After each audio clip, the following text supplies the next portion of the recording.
Vamos conversar aqui no nosso canal das Good Vibes Coloradas, onde a gente enverga, mas não quebra.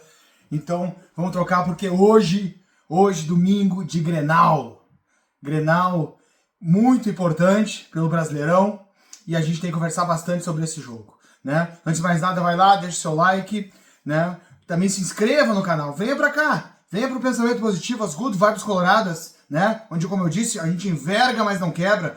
Precisamos, como colorados, permanecer unidos pro bem do nosso clube, que é o que nos importa, que é para quem nós somos apaixonados, é pelo nosso clube. O clube sempre fica, né? É isso. Então, se você já é inscrito, meu muito obrigado por fazer parte. Continuamos aqui firmes e fortes, né?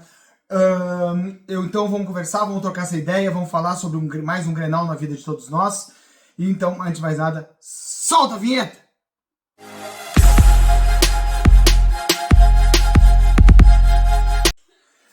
Pois então, galera, Grenal pelo Brasileirão. E a gente sabe que é um Grenal que se apresenta num momento muito complicado.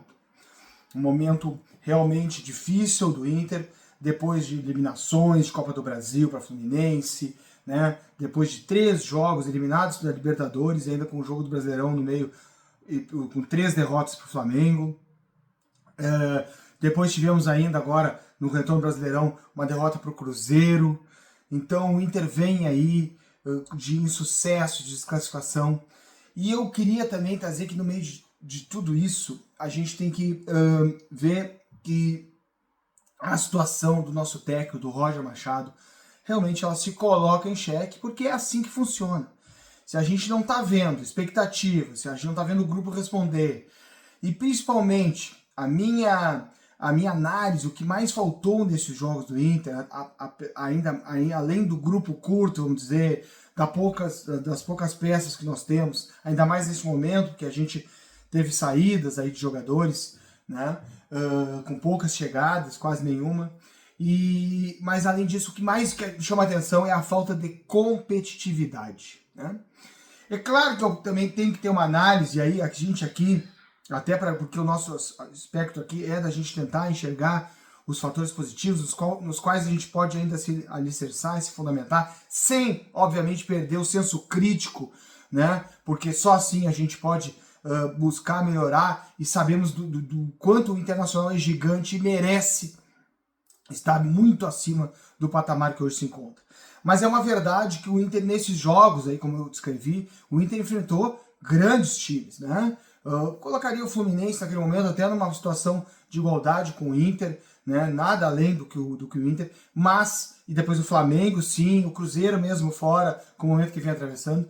Mas tem uma camiseta, nós somos um clube campeão mundial, e nós temos que realmente ter uma régua mais alta, não podemos estar nos acomodando e aceitando, mas temos que fazer a leitura dos adversários que nós enfrentamos, e diante disso, a gente ter perdido é uma situação, a gente não ter conseguido vencer é uma situação que a gente também não deve aceitar, mas às vezes existem condições para que isso ocorra.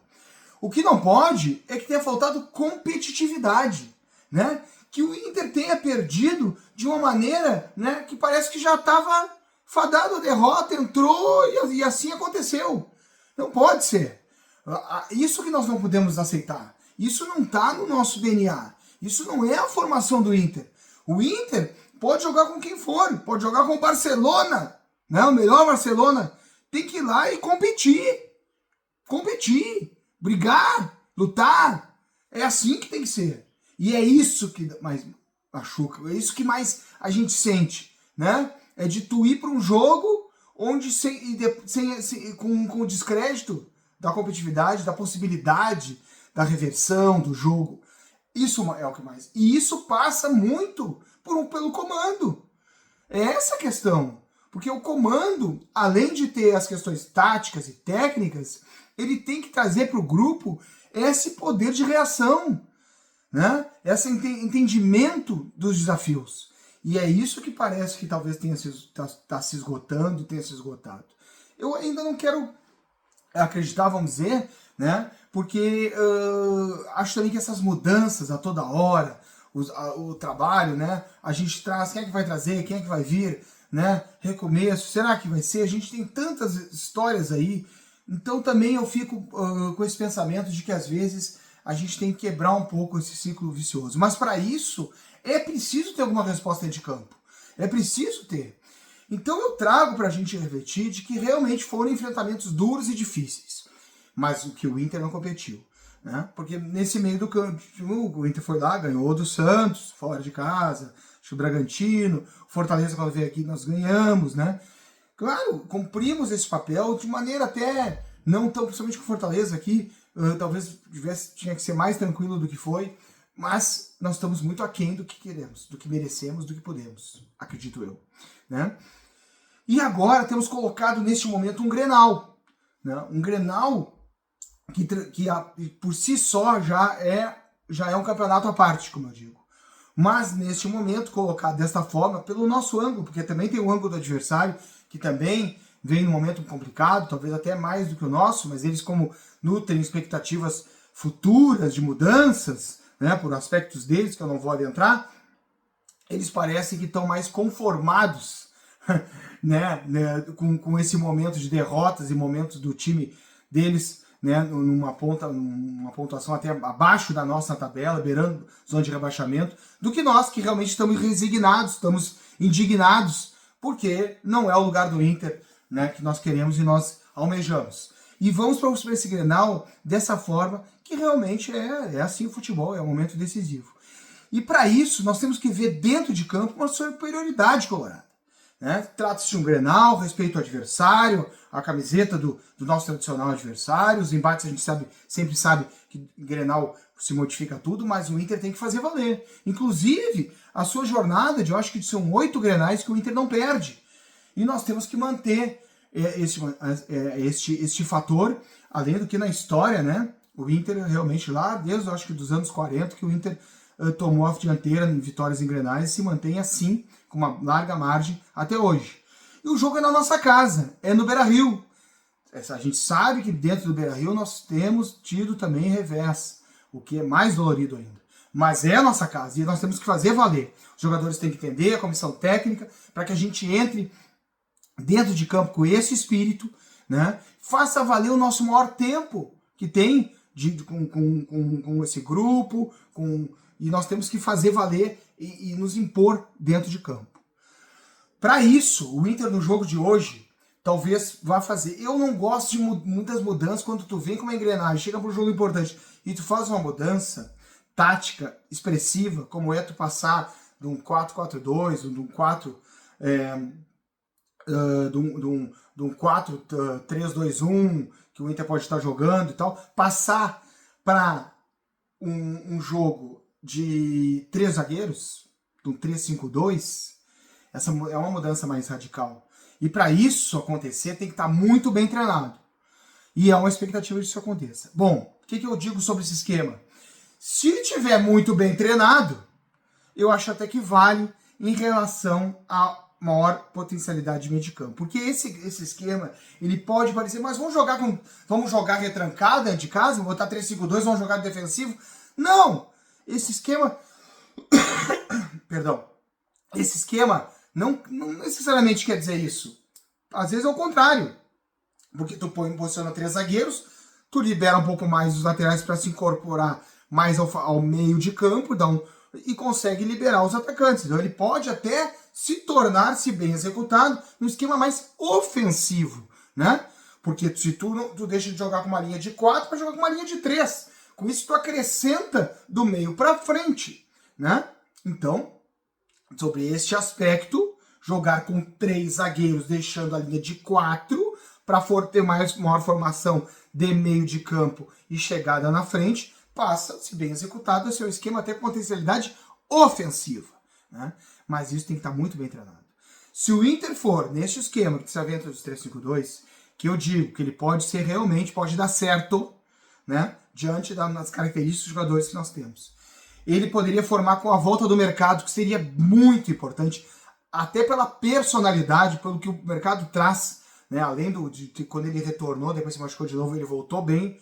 Ele, além do futebol, da experiência, ele tem um fator de personalidade, de liderança de campo que é muito importante.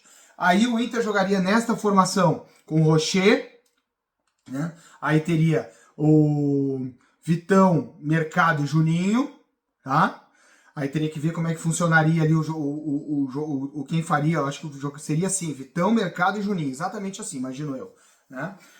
Aí joga com o Aguirre um pouco mais adiantado, talvez, né? Talvez às vezes ele retornando para fazer uma composição de 4, seria o lateral que retornaria um pouquinho mais, mas mesmo assim com um campo de fazer jogada pelo lado direito, um pouquinho mais avançado, né? Com o Thiago Maia, vamos ver a situação do Thiago Maia, tem informações que talvez ele possa começar, aí seria um prejuízo grande, porque o Richard não tem se mostrado firme, é um jogador muito lento, né? E para essa posição necessita de velocidade, passe, então seria um prejuízo muito grande, mas é o que teria, ou jogar o Thiago Maia ou o Richard, né? Vamos esperar que o Thiago Maia esteja à disposição.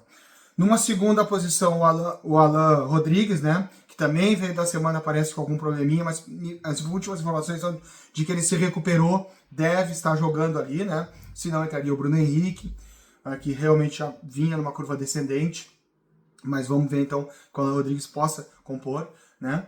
E aí com o Alan Patrick, né? E do lado esquerdo, o Bernabei, podendo se utilizar do seu melhor potencial, que é o avanço, jogar nas costas do lateral, jogar batendo com o lateral, claro que tendo que recompor, mas já sem a necessidade tão grande como por causa dos 3 zagueiros para poder fazer a cobertura. E aí esse meia também tem que saber também disso para poder se posicionar mais perto dos zagueiros. Com isso, ganhamos essa força ofensiva. Para daí na frente, temos o Carboneiro e o Borré, que deve retornar, parece que está em condições. O Ricardo Matias não conseguiu se manter em alto rendimento, foi mal realmente nos últimos jogos. O guri vai oscilar também, não vamos queimar, não vamos endeusar demais e não vamos queimar demais. Ele está aí num momento de situação que é natural na formação do jogador, ainda muito jovem, que assume a titularidade, né? Mas o Borré também é fadado para esses grandes jogos, esses grandes embates, principalmente com o nosso tradicional adversário. Ele tem uma história positiva, ele tem também uma presença dentro de campo, uma liderança, e acho que pode também, tem que melhorar aí na finalização, fazer o que ele mais está ali para fazer, que é o gol, né? Então essa seria uma formação. Se por acaso não jogarmos os 3 zagueiros, né, aí vai ter uma disputa ali do mercado, vendo como ele está, com o Juninho, né, com o Vitão. Então jogaria o Aguirre, Vitão, o Mercado ou Juninho e Bernabei. Aí com o Thiago Maia, como eu falei, vamos ver como é que vai estar. O Alan Rodrigues. Aí poderia jogar, em vez do Vitinho que ia jogando, talvez o Tabata, para compor um pouquinho mais no meio de campo, né? O Tabata entraria. E aí o Alan Patrick, o Carboneiro e o Borré. Vamos ver, então fica nessa dúvida aí, tática, né? Onde ou entra o Tabata, ou entra ali um terceiro zagueiro, o Juninho, Mercado, compondo com o Vitão. Essa é a dúvida. De qualquer forma, o que tem que ter é espírito, competitividade. É isso que tem que ter. Entender que é um Grenal, entender o tamanho que significa o Inter dentro de casa e a gente fazer valer, ganhar. Vai ser importante, inclusive, independente do Grenal, independente do momento, independente da situação do Roger, a gente ganhar por pontuação na tabela, porque esse é o principal. Pontuar, ganhar dentro de casa, fazer os 3 pontos para poder subir, se distanciar da ponta de baixo. E aí, vamos ver como é que se apresenta para o próximo jogo. Aí é jogo a jogo para a gente subir nessa pontuação, porque o que nos resta é este Brasileirão. Vamos lá, galera. É o Inter, o nosso clube. Independente das pessoas que estão lá, dirigentes, jogadores, comissão técnica, é o Inter, é a nossa camiseta. E é isso, nessa hora, que a gente tem que pensar. Depois, a gente vê as consequências e aí faz as críticas se forem necessárias. A gente faz, sem dúvida nenhuma. Mas nessa hora é a gente se unir pelo amor ao nosso clube, pela camiseta, pelo Internacional. Ok? É isso. Dito isso, tamo junto. Dário Colorado. Vamos sempre à vitória!